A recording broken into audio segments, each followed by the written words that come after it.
sessions, and then the last year and a half we've been meeting once a month for people who are interested in the in-person sessions.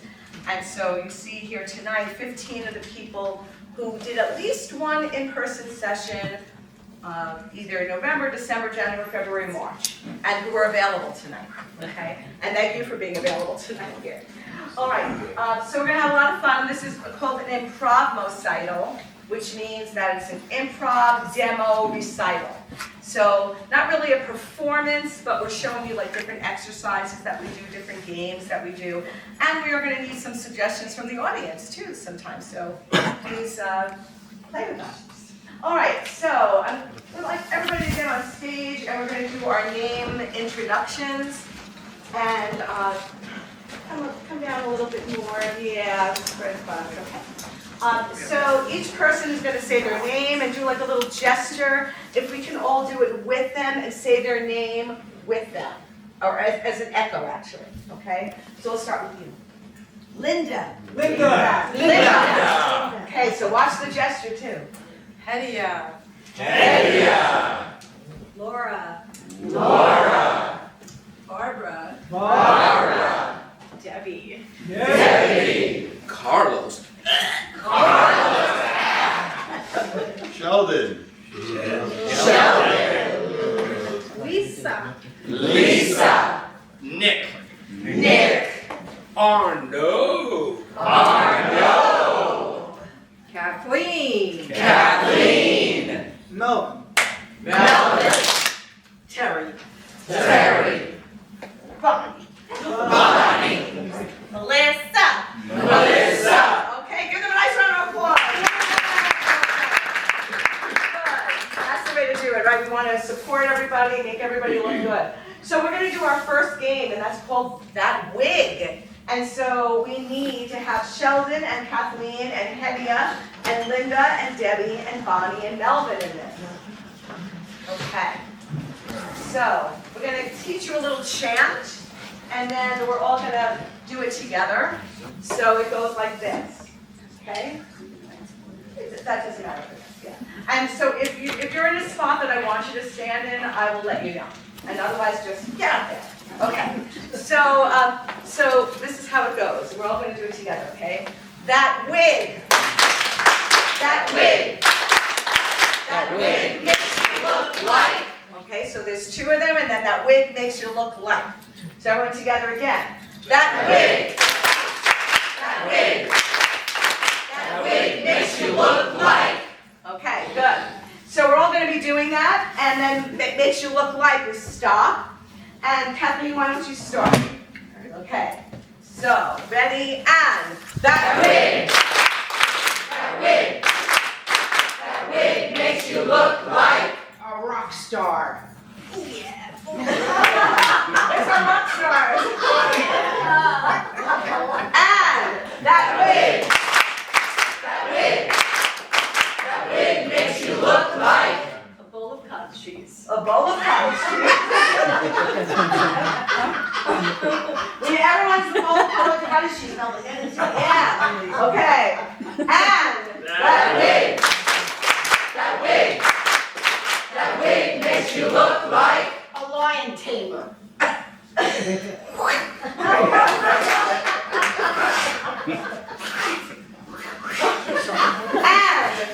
wig. That wig.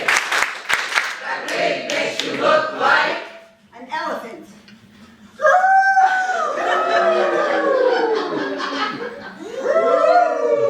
And that wig. That wig. That wig makes you look like A tree. Okay. And that wig. That wig. That wig makes you look like A stone. I'm not sure.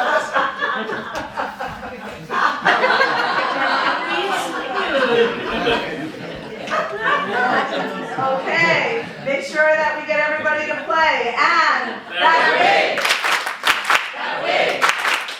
That wig makes you look like Queen Victoria. Okay, and I think Sheldon, are you the only person who? Yeah, and ready, and that wig. That wig. That wig makes you look like Albert Einstein.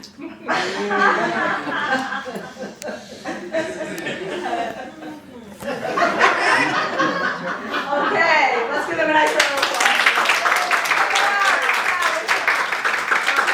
So that's our little warm up. That wig. Okay. So now we need Laura, Barbara, Arno, and Nick. And in that order, Laura, Barbara, Arno, and Nick. Okay, so this is a game called That's Right, Bob. Okay, so Bob, there's no Bob up there, but we're just using Bob's name. Okay, so we need an object. Somebody give us a suggestion of an object. A bowling pin. A bowling pin, okay. So I'm going to say, this is a bowling pin, and then Laura is going to say, that's right, Bob, and she's going to repeat the last thing I said. This is a bowling pin, and she's going to add something to it.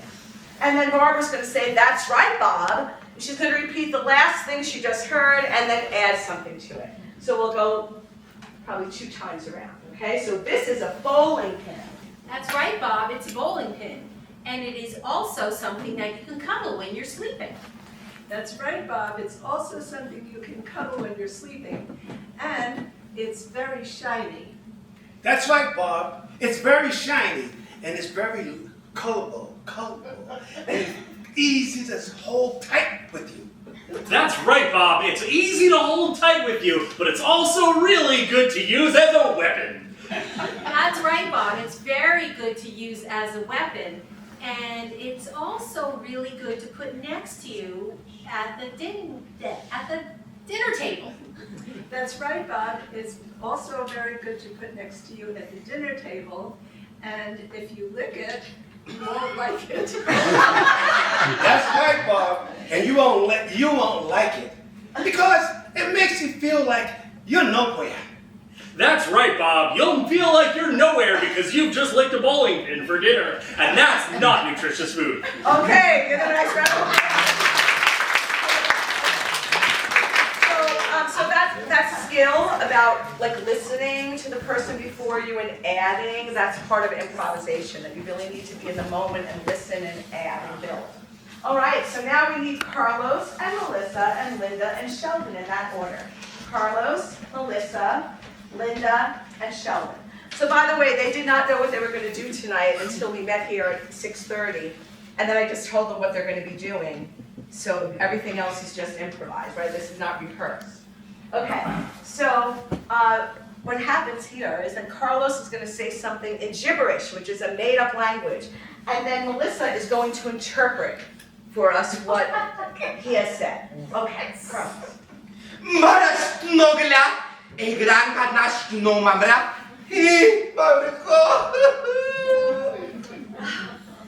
Carlos, thank you. Carlos says, It's amazing to be here. I have traveled so far over many oceans. Great, so Linda, you're going to say something in gibberish, and Sheldon's going to interpret.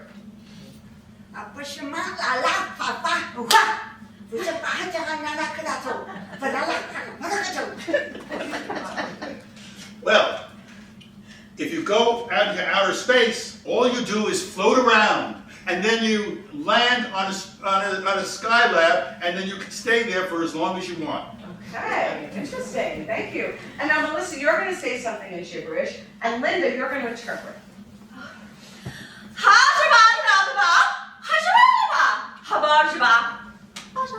it's so annoying. I came to the store to buy something and it's not here. That's false advertising. I want my money back.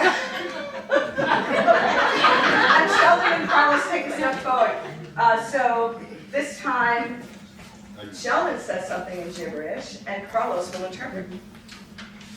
Bacala pichu. Oh, kikita.com. Yeah. Oh, nobody, don't you think about it. I was in this parking spot first. You go somewhere else. All right, before we take a bow.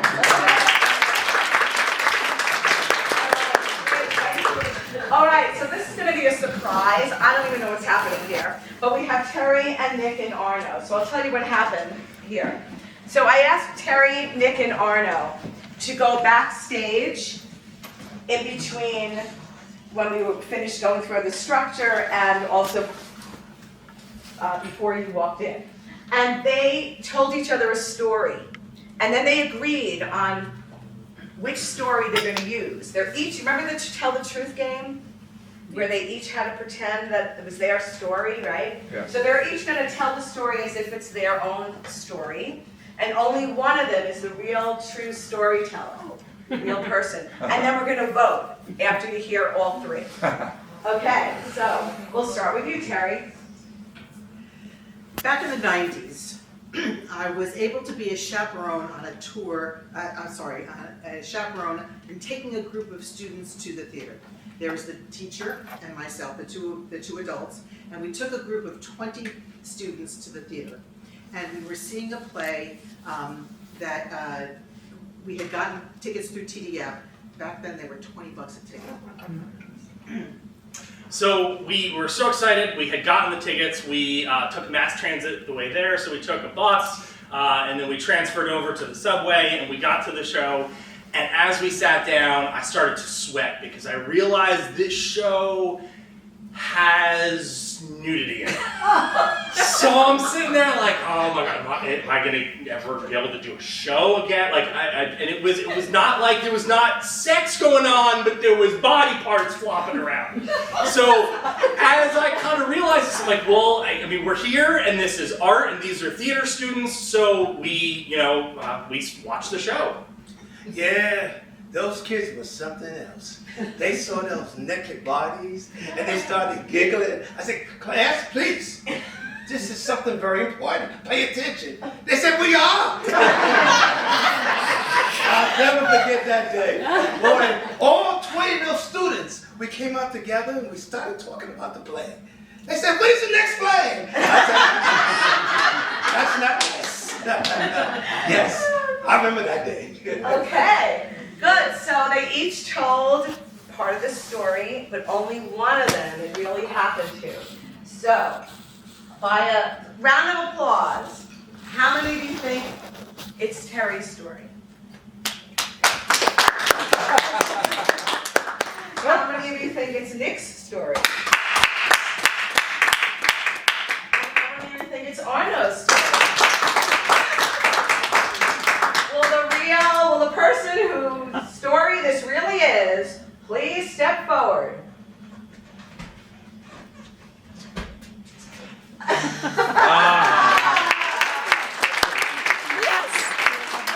Turner and Roger Reese. Oh my God. Oh, wow, great.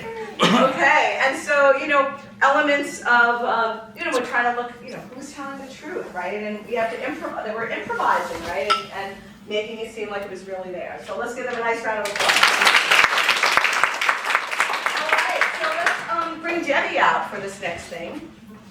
And for this, Debbie's going to have a name. We have to give Debbie a name. So who has a suggestion of a name for Debbie? Sandra. Sandra. All right, so we have Sandra. Now, Sandra has a particular occupation. So what occupation does she have? Stripper. She's a stripper. Sandra the stripper. Now, Sandra the stripper has a personality quirk, and we need a personality quirk for Sandra the stripper. OCD. She's OCD, which means Go ahead, Lauren, what does it mean? obsessive compulsive disorder. Right, so she's OCD, and so there's a lot of behaviors that she does that are ritualistic, right?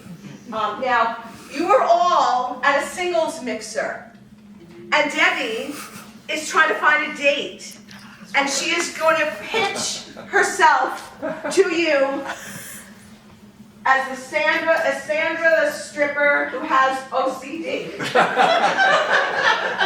So take it away, Sandra. Hey everyone, I can't believe that I'm here. I've been waiting to come to this single. I've been waiting to come to the singles mixer for so long. I mean, for some reason, I don't meet men that I should be dating at my job. I mean, I'm too busy. I don't know. I'm so busy at my job, like trying to be a little too sorry, I shouldn't be so sexual because at work, I'm very sexual. Does anyone have $1? Do you want to give me $1?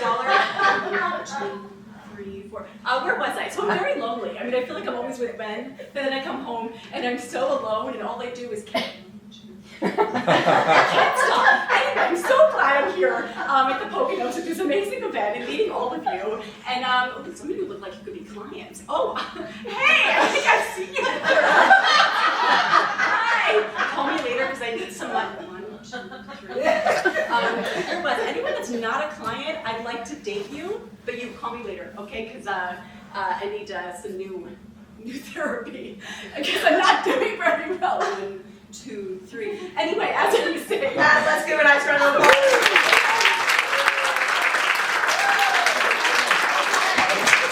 Shake off that roll. Shake it off. All right, great. Thank you for those suggestions. Keep them coming. All right, so we need Bonnie and Laura on this side, and we need Nick on the other side. So let me tell you what's happening here. So this is a time traveling game, and Laura and Bonnie and Nick are all from the 1400s, okay? But Laura and Bonnie had the opportunity to travel, do time travel, all the way to 2025, and they found something in 2025 that they cannot believe exists, and they're going to travel all the way back to tell Nick about it from the 1400s. What is that thing? Yes. Oh, it's the sanitary napkin. Sanitary. Sanitary napkins. Okay. Well, that's we go with the unexpected. Okay. So Nick might learn a lot tonight. Now, Bonnie and Laura are now traveling back after they found this thing called sanitary napkins, which I think's been around a little while, but not back then. Not back then, right? So, let's watch. Oi, order number. Oh, sorry, I forgot who was king. Where have you been for the last 2 weeks? You start. I just have to put my thoughts together. We're in 2025, and we found these pans. I don't know. I couldn't believe what they were for. They're very light, but they come in these big boxes. Yeah, so they're kind of like this, and they're white, but they're like smushy. And so we were like. So what are they for? Well, you know, we tried like, it's too short to go around your neck, so I don't think it's like a neck warmer thing. Yes, and it didn't fit as a hat either. No. So they have a lot of useless things in the future. Oh no, but we're sure it's good for something. So then we were like, well, like, can we eat it? So we tasted it, but it was a little dry. We found that the ones that were not used yet were a little dry. The other ones were rather milky. And we found a lot. We went into the what they call the outhouse. We call the outhouse. Yes. They don't call that. No. What do they call the outhouse? Why have they renamed everything? Well, So ridiculous. there wasn't a name. It was like there was like this drawing on the door, like of this thing. Like the cave people? Yeah, it was like cave people drawing. So they went backward in the future. Yes, and when you went in there was like this square thing, and it had a dial. Yes, and when you turn the dial, this pad fell out. We thought it was maybe a Band-Aid. Yeah, and if you had a really bad cut, you would just, slap it on your arm. You're supposed to slap your cuts now? I thought you were supposed to just let it... Well, no, that was how it would stick. You're supposed to let the blood out, because... Well, it stopped. It stopped the blood. It soaked up the blood. And it was like magic. But magic? Do I need to bring you to the constable? Not like real magic. No, not that kind of. It was as if magic, but it wasn't really magic. No, it was just, I'm sure it's gonna be very useful. And scene. Yes. Okay.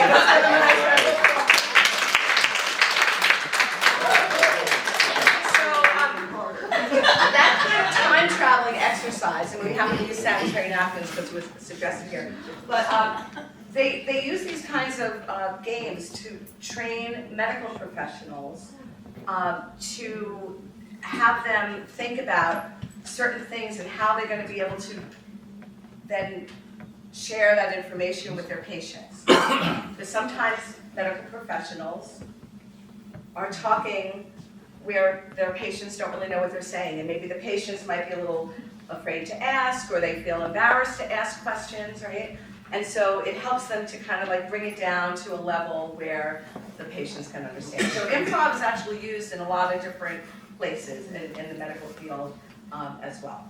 All right, so we're going to move on. So we have, first we're going to do this, and then we are going to call the names of the people. Okay, so you see this here, this little scribble, right? So we need somebody from the audience who is going to change this into something else. You don't have to say anything. I have a marker, and all you have to do, and we're all going to sing the Jeopardy theme song, so that's as long as you have time to change it into something else. So that's what we're going to do. So who would like to change this into something else? We have a marker for you, and we got, and your name for everybody? Jim. Jim. So Jim, we're all sing the Jeopardy theme song. You're going to change that into something else. Okay, ready? And do do do do do do do do do do do do.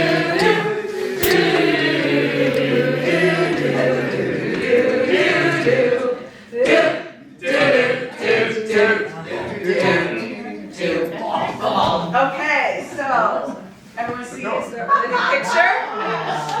Oh, wow. Let's give Jim a nice round. All right, so let's have, I'm juggling my two things here. Let's have Melissa, Arno, Hedia, Linda, Kathleen, and Lisa in that order. So we have Melissa, Arno, Hedia, Linda, Kathleen, and Lisa. I'm going to put the picture up here. And that's our inspiration to tell a story. And this story is going to have a title, which is going to be, the title of the story is, you have a title? My dog's first walk. My dog's first walk. My dog's first walk. It was very, very meaningful. Okay. All right, so my dog's first walk, and they're each going to say a sentence. The next one's going to say yes, and they're going to finish all the way, and Lisa will wrap it all up. All right, so my dog's first walk. Last week, it was a beautiful day, so I decided on going for a walk. My dog Spot. Yes, and Spot was a nice little dog, but he didn't like to go around looking at people. He liked to close his eyes. Yes, and when he closed his eyes, he kept running into things, and that didn't really work out very well. Yes, and he was a cute little dog and loved to sniff around in the dirt and crawl, put his paws in the dirt and dig up bones if he could find them. Yes, and once he found the bones that he dug up, he then brought them to the county store. Yes, and then he made a living selling bones at the store. And that's the story of my dog's first walk. My dog's Thank you. So, improv can come from anything, right? We can just make associations. We take things, make them into other things, right? So thank you for that. Okay, so now the next thing we are going to do is we have Bonnie, Barbara, Sheldon, and Kathleen. So we have a design team here that they've created a product. Now, it's a product, not sanitary napkins. It's a product that nobody has ever heard of before. Now let me give you some suggestions, because somebody out here is going to tell us what they have designed. Now, one suggestion that, and just as an example, is a storybook for a dolphin. Okay, that doesn't really exist, right? But that's a made-up product. A lollipop that helps you to do math. Okay? A song that makes you lose weight. Okay? So we need a suggestion of some made-up product, and then we're going to do something with it. So Bunny has an idea. Shoes that make you tap dance. Shoes that make you tap dance. They make you tap dance. They make you a better tap dance. If you don't know how to do it, you don't know how to do it, and they make you tap dance. Okay. So they've worked very hard on this product, and they're going to tell you more about it, and I'm going to ask them questions, and they will answer them. So first of all, we need a name for this product. What is the name of this product? Tapilarios. Tapilarios. Tapilarios. Tapilarios, yes. And you know how products have a tagline? Products have a tagline. What's the tagline for Tapilarios? Tap your way to health. Tap your way to health. Tap your way to health. Okay. Somebody describe what this product looks like. Tell them. These are patent leather shoes with taps on the bottom, but they light up. As soon as you start tapping, they light up and they radiate your entire face. And they have sparkles all over them that just look like stars. And they come in an array of colors, any color that you want. Yes, and they are really beautiful. Yes, and they come in all sizes. In all sizes too. So who's your target audience for Tapilarios? Women 50 and older. Women 50 and older. Okay. And where do you anticipate selling these Tapilarios to women who are 50 years and older? At the Bergen County Players, maybe? Any shoe store, anywhere. It's just for everyone. Also at dance studios and Capizio outlets. Yes. Yes, and we have a special arrangement with the New York City Ballet too. Okay. And you know, every product needs a celebrity spokesperson. So who is that going to be? Meryl Streep. Oh, and because Meryl Streep, because? Everyone loves Meryl Streep. They'll believe anything she says. And Meryl Streep learned to tap dance just to wear these shoes. Right. Right. Yes. Yes, that's it. That's it. Okay. And how much do Tapilarios cost? $300. $300. Each, if you want them both pairs. $600 for the pair, otherwise only one of your legs is tapping. But if you buy two, you get a 10% discount. Oh, okay. Okay. And it's worth every penny. Okay. So this is the moment you've all been waiting for. They have a jingle. Let's hear your jingle for Tapilarios. Tap. Let's tap our feet. Isn't it sweet? To tap our feet. Oh, one more time. Tap. Tap our feet. Isn't it sweet? To tap our feet. Okay.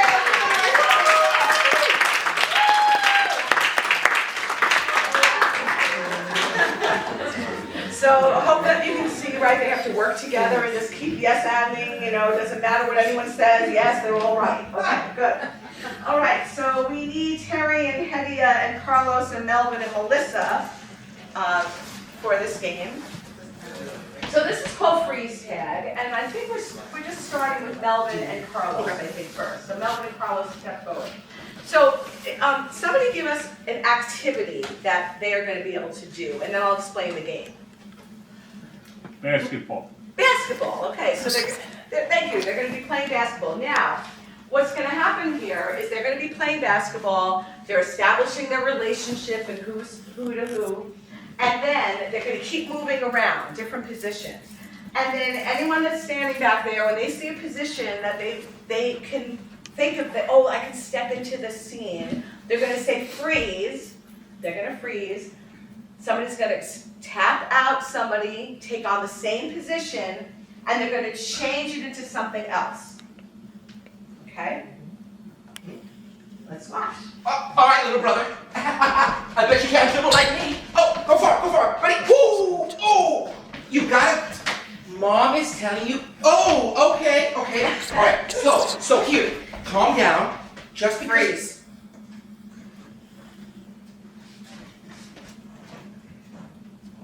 On the playground, you are not allowed to be a bully.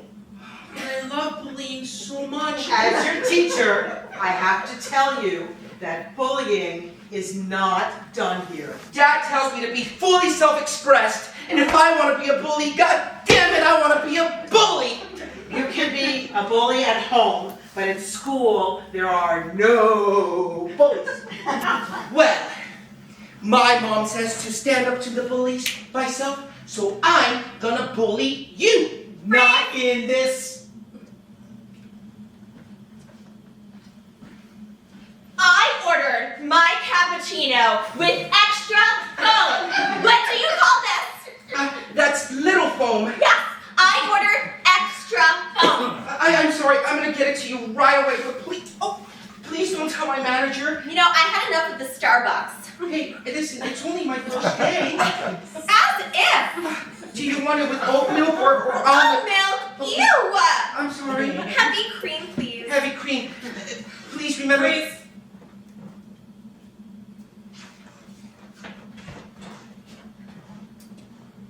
I'm trying to figure out what to make for dinner. Do you think, as my sister, you can help me out?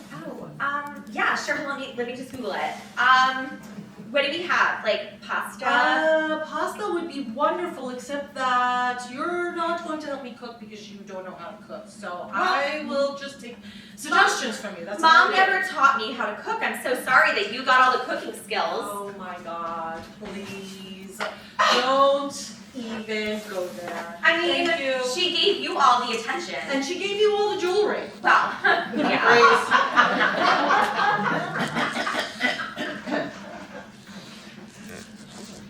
Sumo Wrestling 101. I'm ready. 1, 2. No, wait, I'm not really ready. Okay, let's do it again. Do it again. 1. No, well, I mean, when you say one, are you saying 1 and then 2? We're gonna do 1, 2, 3, not 1, 2, and go. It's on 3, we begin to wrestle. On 3. On 3. Okay. Not after 3. On 3. On 3. Okay. Here we go. Freeze. Oh, I can't believe we're finally ice skating. I've been waiting forever to do this. Oh my God, this is so great. Yes, no, please.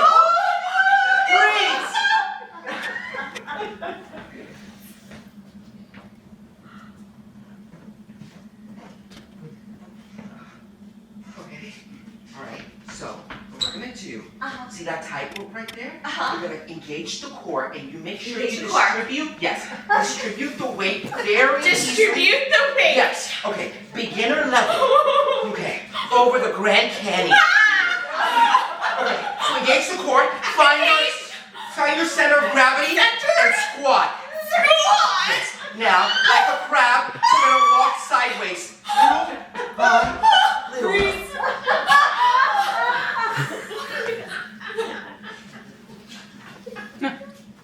Doctor, if you don't get this baby out of me, I swear to God, I'm gonna kill somebody. Just breathe. But remember, in order to give birth, you must be laying down. Why are you standing up? You told me to stand up. Here we go. Bend your knees. Yes, No, I bend your can't bend that way. Okay. knees. Okay, and just breathe. And freeze. Okay.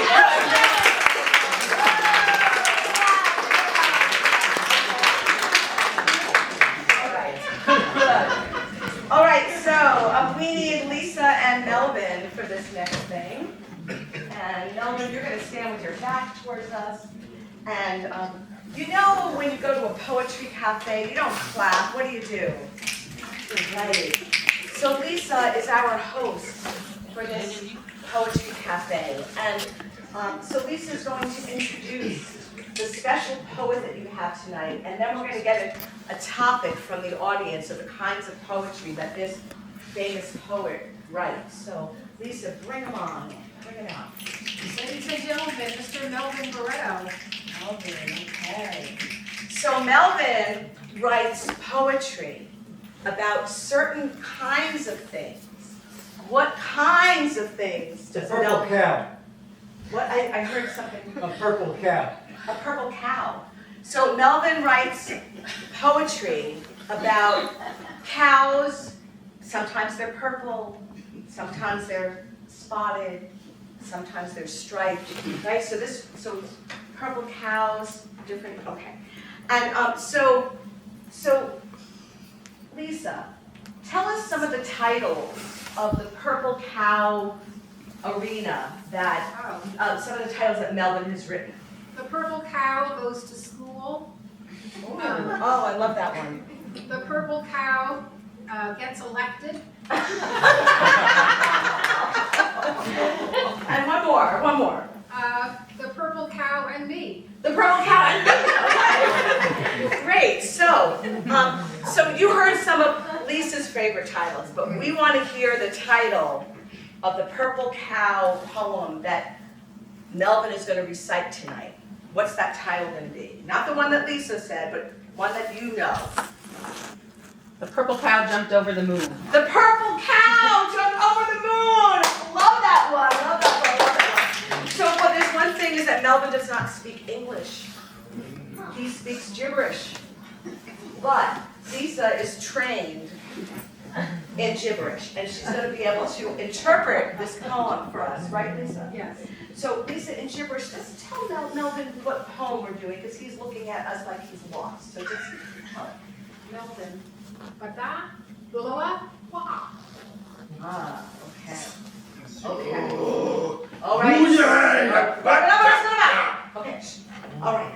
So, the purple cow jumped over the moon. Let's watch. One line at a time. Look. The purple cow really wanted to jump over the moon. But he was stuck in the park.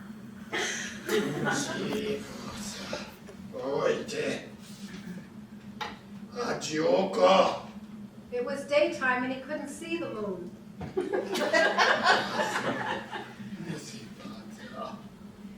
He knew it was out there somewhere.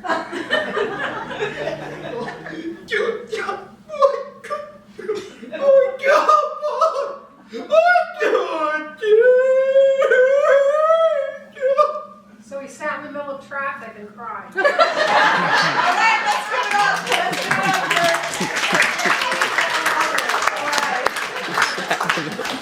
Okay, good.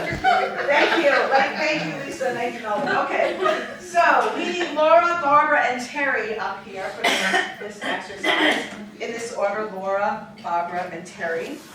Okay, so we need a suggestion of a company where they might be writing a complaint letter to. That's right. A company?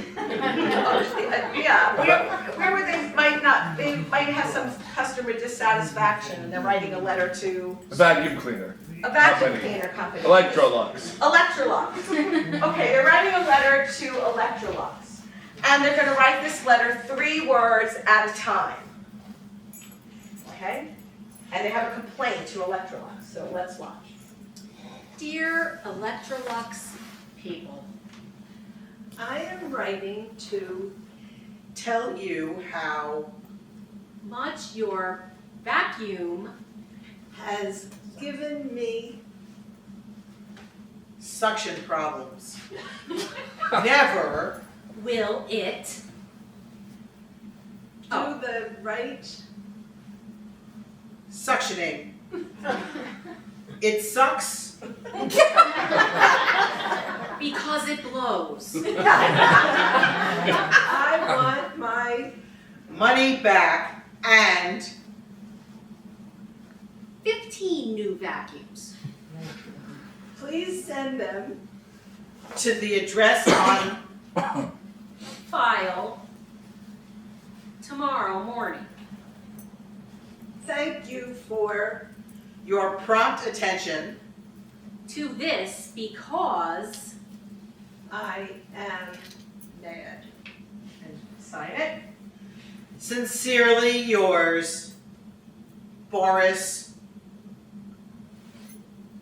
Angry Mad Smith. Okay, let's give them a nice round of applause. So the signature, the signing was Boris Angry and Mad Smith. Boris Angry Mad Smith. Okay. All right. So now the Electrolux company is going to write a letter to Boris Angry Mad Smith, and we need as a response. So we need Debbie, Lisa, and Carlos. In that order, Debbie, Lisa, and Carlos, okay? And so this is the Electrolux company writing a response to the letter that you just heard. Dear Boris Angry Mad Smith, We, and 3 words at a time. Suck you. You Are not the authority on blowing. vacuum cleaners. And we find it Totally fine that you have them. 15 vacuum cleaners is preposterous. And If you only take the time to get another one, we promise to keep coupons on file for your records. allow a minimum of 50 business days to reach us back. Period. We are busy with other problems.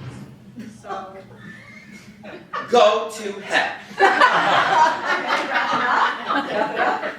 we hope that you find this Letter amusing and your day stinks. And sign it. suck it up. Buttercup. Okay, let's do it.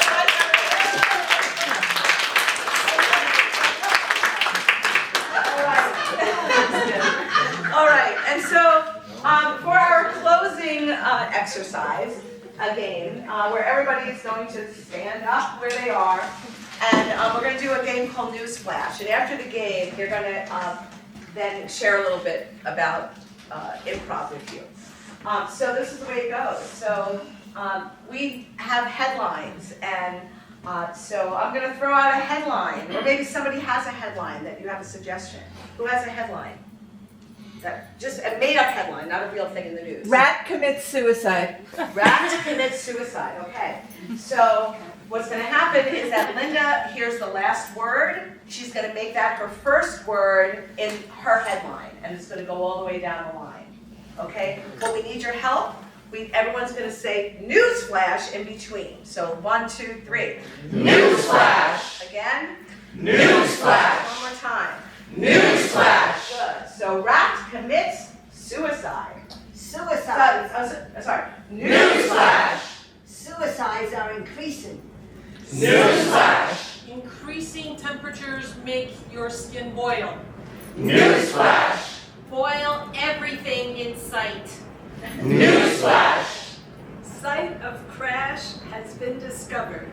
Newsflash. discovered is the new word of the year. Newsflash. Year in total sales plummets. Newsflash. Plummet down into the cave. Newsflash. Caves and spooky things are great. Newsflash. Great to use sanitary napkins. Newsflash. Cause it sure make me feel good. Newsflash. Good things come to those who waste. Newsflash. Waiting is a trait of those who are busy. Newsflash. Patient finds suicide painless. Newsflash. Painless is the new enjoyment. Newsflash! Enjoyment should happen every day. And newsflash! Good, let's give them a nice round. So, why don't you come to the front of the stage, come downstage, and we're just going to go right down the line, and just share a little bit about your relationship to improv. Yeah, if you want to bring a chair, you can. If you want to stand, you can. That's okay too. Whatever. You worked hard tonight. Okay. So we'll start with Linda, and anything you'd like to say about either the Zoom sessions we do, or the in-person sessions, or anything about improv and your life. Yeah, Linda. So I began participating in the improv with Staci, who was a wonderful leader, and just great to become so involved that it's really helped, especially during the COVID period when we were stuck in the house, and we looked forward to it, and it was just so much fun. And it also helped me through some difficult or sad times when my daughter passed away, and also when my husband passed away. So it was very good, diversified activity, and I'm grateful to Staci for helping me. Yeah, improv is a good distraction, right? Yes. Yeah.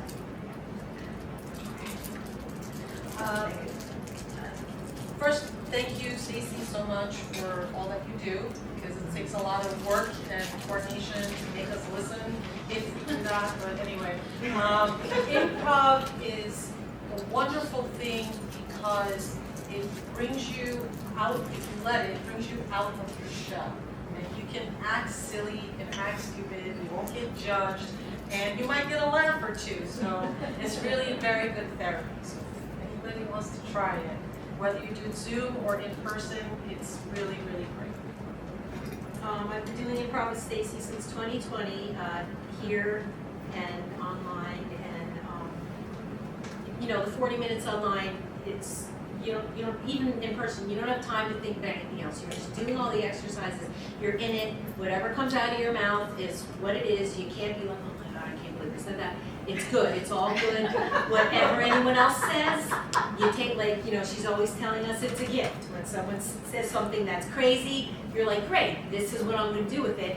And that's life too, you know? I mean, it's like, if something happens, a lot of times you just gotta take whatever it is and try to make something good out of it. And it's fun to play, try different accents and emotions and characters. So as actors, it's also, I think it just exercises a different muscle that we don't always get to use when you have a script. So. Okay, I've been finding it so much fun to do the improv, and it also gives us a chance to get to know other people as friends instead of just people who are working on a show. And I especially enjoy working with my daughter. Thank you, Barbara. I stumbled into improv class in New York years ago. I took a free class advertised in the newspaper, and I've hooked ever since. I used to be really shy in front of groups, so hello, I'm not anymore. Really helped with that. And also classes in general, I love the diversity of ages, races, backgrounds. It's so much fun to be with all these lovely different humans. And Staci makes an amazing class, so thank you. As an actor, I think improv helps me find the fun on stage, being on stage, right? It connects, as an adult, it connects me to my inner child, right? Because I can be silly, I can play around, but it also helps me listen, right? As an actor, you have to listen. So much of our time on stage, we think we have to be active, but we can also be very passive and listen. So that translates on stage. Also, the show must go on, right? Like anything can happen, live theater. Anything, someone drops a line, someone misses a prop. How do you get the skills in the workshop to come and transfer them on stage? You gotta keep going, right? And there's also something very beautiful about ensemble work, right? Getting to know everyone, their strengths, how to play off of each other, and it builds community. Yeah. I've been doing it since COVID also for the reason of being cooped up. And I find that it's helped me to think on my feet And one thing that hasn't been mentioned, I can ditto what everyone else said, but one thing that hasn't been mentioned is that Staci does this thing where we do a check-in every week. And we get to know about each other's lives and what's going on. And it's people that, you know, that I wouldn't normally come in contact with, get to know. But I've gotten to know a lot of these people a lot better because of that check-in. And it's something I've been grateful for, and I do it as often as I can on Zoom or in person. It's just a great way to think on your feet and just relax and, like was said, be silly and not be judged. Lisa? I'm Lisa, and I've been doing improv for about maybe 2 years now. I started with Zoom, and then I moved into here. And I like it a lot because I was very shy, and it kind of got me out of my shell.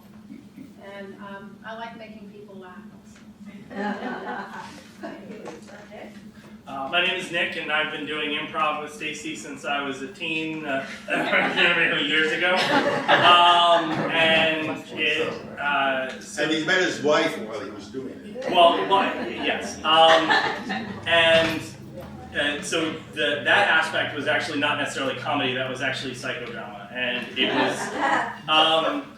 was very informative just with everything in life, because it teaches you how to process emotions and do things that I know a lot of adults can't do.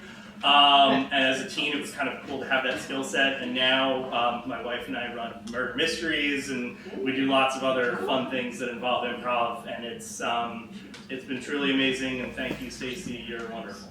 I just want to say that Dexter, who is on camera tonight, is a product, an improv product of Melissa.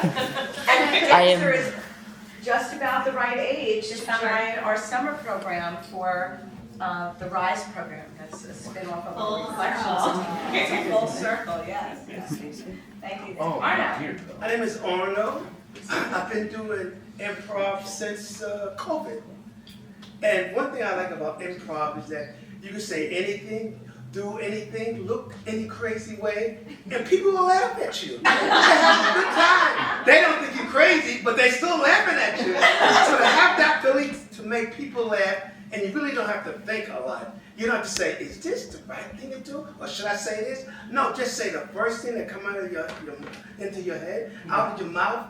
It's going to be funny. And then the audience will say, damn, if he could do it, I should be able to do that too. It looks good to make people laugh, and people look at you, and nobody call you crazy. So I like improv because it makes me feel good. Yes, I've been doing improv since COVID, and again, I'm piggybacking off of what Sheldon said. It's really good to be on, think on your feet and do different types of characters. And I try and do this every week, and I'm curious to know who's going to be on the improv, because we do have some of the same people every week, but then other weeks we have different people. So it's always good to change it up, who can make it or not. So I've enjoyed it very much since then. So thank you, Staci. My name is Melvin. I have been doing improv since I first became a member, both through Zoom and in person. I would say it's a great way for people who have not acted in shows before to learn acting and grow comfortable acting before they audition or try being in a show. But it's also a great way for people who are actors but aren't in a show to practice their acting and become a better actor. Thank you, Robin. Terry. My name is Terry, and I've been doing improv for a very long time. But I find that we spend too much time planning ahead and thinking and getting inside our own heads. And for improv, you need to be very present and very aware of what's going on around you. And you also have to let go of whatever you're planning in your head when you hear something else come out of someone else's mouth. So I enjoy being able to let go that way. And I can never memorize lines, so this is the only way. And Terry, while you have the stage, right, that's the microphone, can you please put a plug in for the show that you direct? Okay. On stage for its final weekend is, what's its name? Oh, yeah. Things My Mother Taught Me. And the The cast is charming, the play is wonderful. There's no bad guy, which is wonderful, and there's no dysfunctional family. It's just enjoyment and the warmth and that comes out. So get your tickets soon because we're almost sold out. So Friday night and Saturday night, and that's That's it, it. right? And you're gonna see a repeat performance for these two chairs. We took them from the. Yes. Get chairs. We'll be back. They'll be back, yeah. And the director is great. Yeah, the director, yes. Just the one that directed it, yeah. All right, and Bonnie. I'm Bonnie, and I started doing improv with the Happy Stranger group at Ridgewood High School about 2 years ago. And then Nick and Melissa, who were in my Rotary Club along with some other people in here, told me about this. So I joined about a year ago, almost a year ago now, and I really love it. And I was telling Nick on the way over, I did some stand-up, and the difference between improv and stand-up is that in stand-up, you've got to convince the audience that you're funny. They're kind of almost an adversarial relationship because they say, Nick, we laugh. But when you're in improv, it's synergy between the audience and all of us who are working together. And Staci makes us all feel so welcome when we do this. It's very therapeutic to work with Staci. Yes, it's very therapeutic for me. All of you, believe me. And Melissa. So yes, I've been doing improv since I was 16 with Staci, only a couple years ago. And I did meet my husband in improv, and it's just amazing because when I was 16, I was able to learn yes and I statements, and it really helped me in my life. I joined Staci's group during COVID. What I really appreciated about this group in particular is that I can do it on Zoom. I've done this improv group, you guys can attest, from my living room. I've done it from my bedroom. I've done it from an empty patient room when I had to stay late at work at the hospital. You could do it anywhere. And it's kind of escapism, and you get out of your own head, and you get to interact with people. It's so much fun, and I love doing it. So thank you, Staci, for doing this group. So let's give them a nice round of applause. Before Allison comes up, our president, who's going to say something. So first, let's thank Randy Keston, who's on live tonight. And Dexter Ruffilo, who's here. And so for those of you who are BCP members, you know how to find me. I'm in the directory. And we have a Zoom session this week at Sunday night at is it 8 o'clock? Okay, it's only 40 minutes. If you want to join us, let me know and I'll send you the Zoom link. If you're not a BCP member and you'd like to find out how to be involved, you can reach me at improv@bcplayers.org. improv@bcplayers.org. And you can get 2 sessions for free. So whether they're Zoom or they're in person, 2 sessions for free. If you decide to do it more, you pay $25 to the theater as a donation. I don't get money for this. I'm volunteering my time. The theater will get $25 donation for a whole year's worth of sessions. So we welcome you to join us, and you don't have to come every week, but just it's a drop-in type of thing. I just need to know that you're coming so I can send you the link. And we'd love to have you, and everything is done in such a way that's gentle. Everybody's very supportive, and we welcome the new energy. So, oh yeah, we have a maximum on Zoom of 8 people per week. So yeah, and during COVID we had long waiting lists, but now not so much. So please come and join us and have fun with us. And it changes each week. So if you want to get on my email list, I send out a weekly email that tells you when the sessions are, and then you could just sign up if you can make it, which we hope that you do. So I'm gonna turn this over to Allison, who's our president, who would like to say a few words. Would like to, might not. Yeah. So first I just want to thank Staci.